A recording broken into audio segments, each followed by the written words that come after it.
Well, hello, students. This is Professor Levy, and it is my honor and privilege to be working with you this semester on the American Civil War. And I'm delighted to be working with you and recording this video in an effort to establish a more personal rapport with my students in this online environment. First of all, let me remind you that this is the accelerated version, meaning our course only lasts 4 weeks and we covered the same material that would normally be covered in a 15-week course. So there are advantages and disadvantages with that.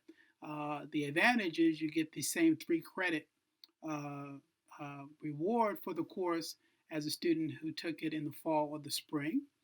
So that's a good aspect to the course.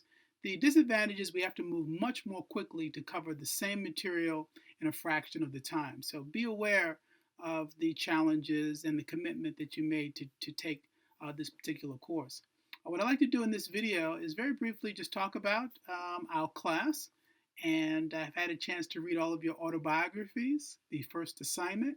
And we have a very interesting group. So what I'm going to do is just talk about the kind of people we have in our class based on reading your autobiographical statements, and then talk about what you should expect for the remainder of the course, particularly this week where you have 2 assignments. You have a class debate, and I'll talk about that for those of you who haven't debated before.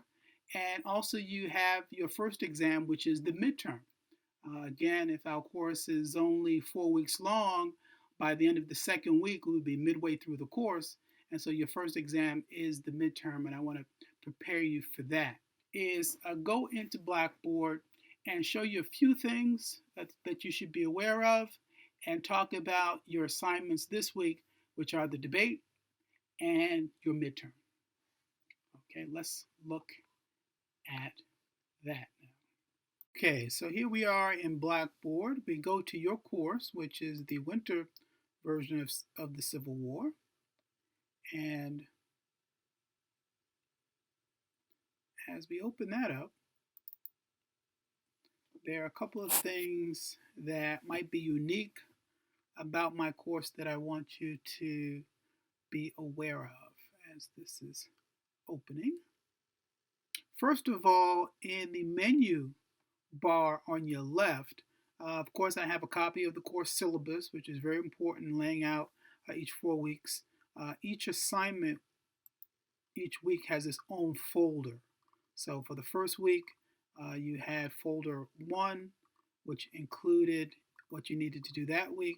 And then for the second week, you have folder number 2, which reminds you that you have your midterm, which will begin on Thursday and be available till Sunday. Because this is a holiday weekend, I'm going to keep the exam available until Monday, just to give you some extra time for those of you who may have travel plans. You could either take it early to be up really Wednesday evening, and it will stay up until Monday. But you must take the exam at some point between Wednesday and Monday. So order your priorities accordingly. When you look at this folder and you open it up, it tells you what the main themes of the course are for this week, what you should have read in Eric Foner's book, Fiery Trial. So this week you should be up to chapter 5, having read the introduction and chapters 1 and 2 last week. This week you have 3 chapters to read, chapters 3, 4, and 5. Then I have some historical documents that you'll see in the course and in my PowerPoint presentation. I recommend that you watch episodes 4 of Ken Burns' award-winning documentary, The Civil War. It's not required, but it's an excellent documentary. It is available for you free, uncut, without commercial at this address here. It's also available in Netflix if you have that, and you could rent it from various video stores and libraries as a third alternative. If you're trying to watch these movies from off campus, you'll need to use this link and enter your Northampton username and password to verify that you're a Northampton student, and then you'll be able to watch the movie that way.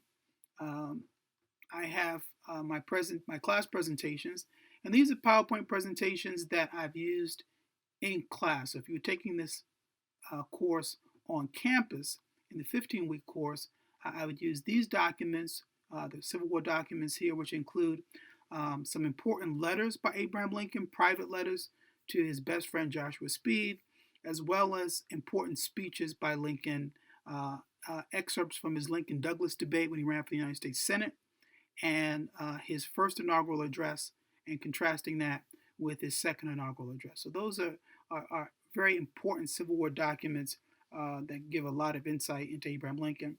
I also provided this document. It's an historical document from 1857 written by George Fitzka called The Blessings of Slavery. And the reason I like this document, maybe like is too strong a word, but today I find very few students try to defend the institution of slavery in the 21st century. We all agree that it was a terrible institution.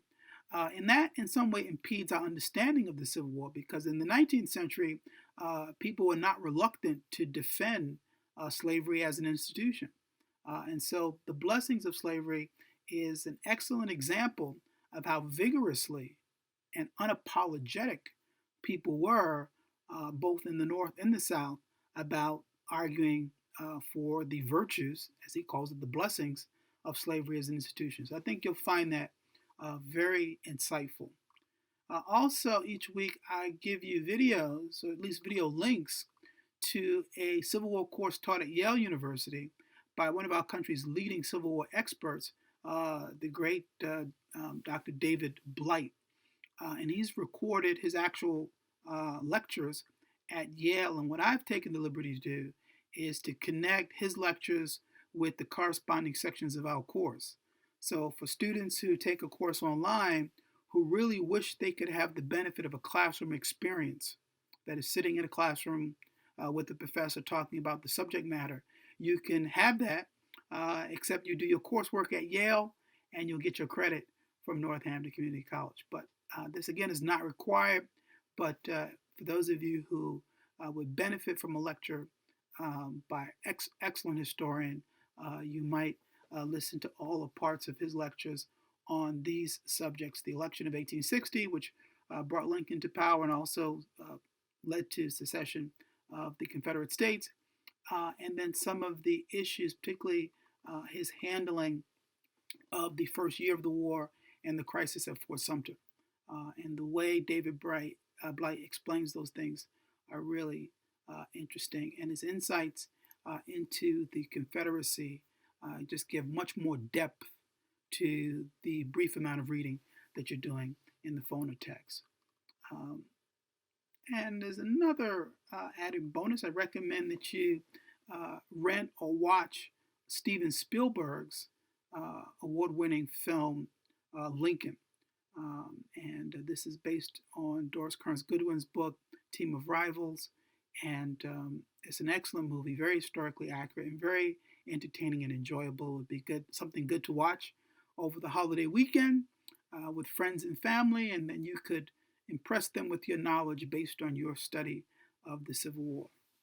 Finally, you have a debate. So each week you have these written assignments, and this week, rather than just writing your critique about the material, I have a class exercise. So I do this in campus, where I break my students into two groups, and they will either be the Confederate or they'll be the Union. And they will debate the causes of the Civil War. And so in this online environment, you'll do the same thing over a 3-day period. There's the opening round where you state your team's position and your position. Then you have the rebuttal round where you attack the arguments made by your opponents. And then in the final round, you give your conclusion. And so if your last name begins with the letter A to the letter L, then you are going to be on the Confederate team representing the South. The proposition of this debate is, was the Civil War inevitable and justified? So if you're the South, you're going to say the Civil War was inevitable and it was justified from the South's point of view. If your last name is from the letter M to the letter Z, then you're going to be on the Union team representing the North. and you're going to be arguing that the Civil War was not inevitable, that it was not justified, that it was not a legal act for states to try to secede from the United States. And so you'll be arguing the opposite in that. Now remember, this is an intellectual exercise, drawing on your knowledge of the subject material, and doesn't necessarily represent your personal point of view. So the important thing is to put yourself in the historical moment in the 19th century. So if you are assigned to the Southern team, then you're supposed to really think like a Southerner at that time and make the arguments that they would have made. And similarly for the North. In theory, this debate should start on Wednesday, continue in the second round with Thursday, and close on Friday. But because students have different schedules, as long as you post your 3 rounds over the course of the week. So it is already open today on Monday if you want to already start putting in your opening arguments. But you should do this over 3 separate days. And do not wait until the last day to put 3 assignments in, because then that means there's no interaction. So there's no opportunity for students to respond if you haven't written anything through the early part of the week. So post it first assignment, your opening arguments early in the week, then check in midweek and give your rebuttal to what your classmates have written, and then by the end of the week give your closing arguments. This assignment is worth 20 points, and I look forward to looking at the interaction. It will prepare you for your first exam, which is the midterm, and this is how you'll take the midterm. Again, I have a folder called Tests. As you can see here, you press the Test tab, and there you'll see instructions explaining that this is a closed book exam, meaning you're not allowed to use any books, any notes, or any websites during the exam. So you will take it just as if you were taking it in class on campus. Your brain is allowed. Anything else is cheating. Then you'll see a link here, Civil War Midterm. It's grayed out now, but on Wednesday evening, it will become live where you can click it and you can take this exam. It is in the form of 4 essays covering all the material assigned in the first half of the course.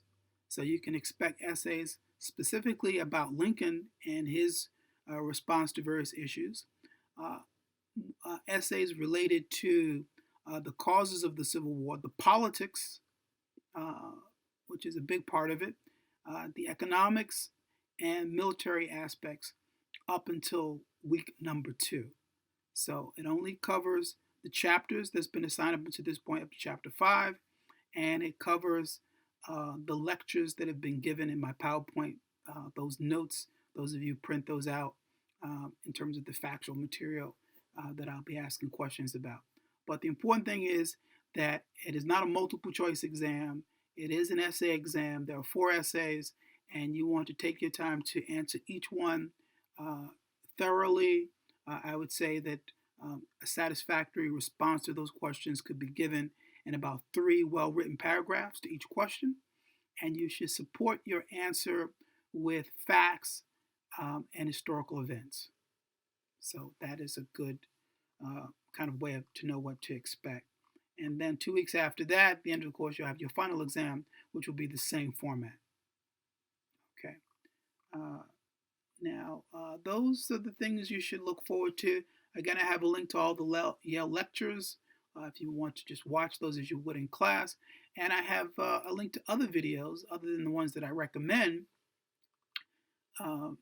under the video and movie resources. You can go into there and browse around and watch any video on the Civil War. And I have a link to the History Channel, which, as everyone knows, is the best channel on cable. And they have a lot of Civil War resources on the History Channel. And you can browse that and look at anything you want there also for free.